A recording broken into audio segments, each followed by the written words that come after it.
One morning, as the sun began to cast its gentle rays across the horizon, marking the beginning of a fresh dawn, Buddha found himself in the midst of a new morning. During this fresh start of the day, Buddha found himself in attendance at a gathering or congregation, where people had gathered for various purposes. It was during this tranquil and serene morning that the events of the story took place, setting the stage for the transformative journey that is about to unfold.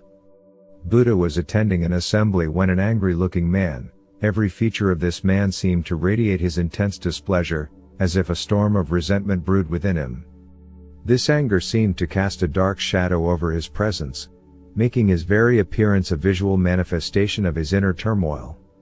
This furious man entered this large gathering place.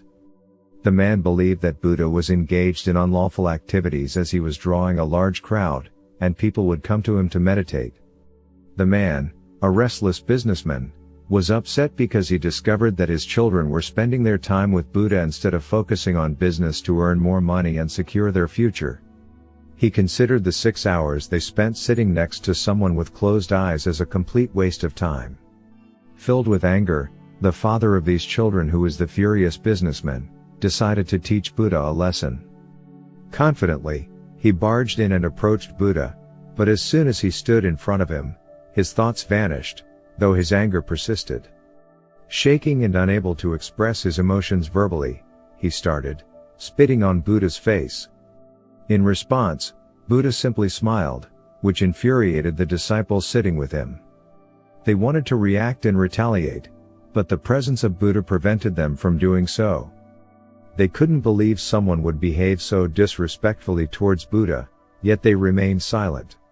The man, realizing that his action had elicited no reaction from the people around him and that Buddha had responded with a smile, the furious businessman couldn't stay there any longer.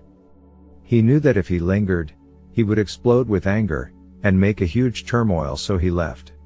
Upon returning home, the image of the smiling Buddha haunted the furious businessman's mind. It was the first time he had encountered such an extraordinary reaction to such a disrespectful act which he did to Lord Buddha. He couldn't sleep all night, and his whole body and mind underwent a transformation and trembling. Shaken to the core, he felt as though his world had collapsed. The next day, he gathered the courage to go back to Buddha and fell at his feet, pleading for forgiveness, admitting that he didn't know what he was doing. To his surprise, Buddha responded, saying he could not excuse him, even shocking Buddha's disciples. Throughout his life, Buddha had been incredibly compassionate, accepting everyone in his ashram regardless of their past. Now, he was telling this businessman that he couldn't excuse his behavior. Seeing the confusion and shock on everyone's faces, Buddha explained, asking why he should pardon him when he hadn't done anything wrong. The businessman confessed that he was the one who spat on Buddha's face in anger the previous day. Buddha then clarified that the person who committed that act was no longer present. In this present moment, the man was wonderful and had done nothing wrong.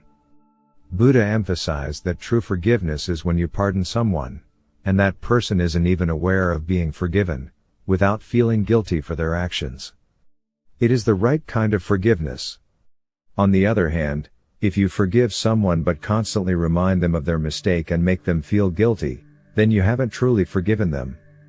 In life we encounter so many instances like this, such as disputes with co-workers, quarrels with family members, and so applying Lord Buddha's extraordinary act of forgiveness, by not recalling an ill treatment done by someone and developing the feeling of guilt towards the person who committed the wrongful act, the true act of forgiveness cannot be bestowed to live a life beyond goals made out of love, happiness, kindness, and forgiveness.